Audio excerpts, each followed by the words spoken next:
3 PM, ang taas ng araw, ang init-init. Maligo kami sa may sapa kasi wala kaming tubig. Naubusan yung tangke namin.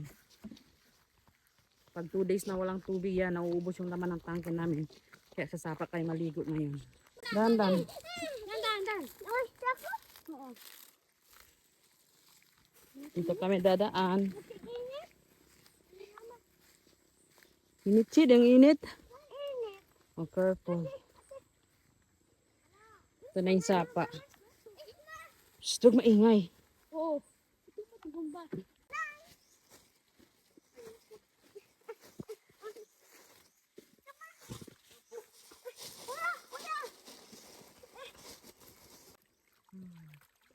Linisin muna namin kasi marumi. Tsaka mahina din yung tubig.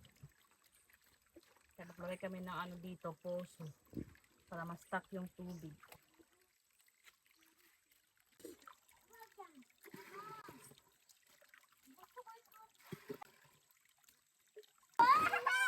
Kaingay dito.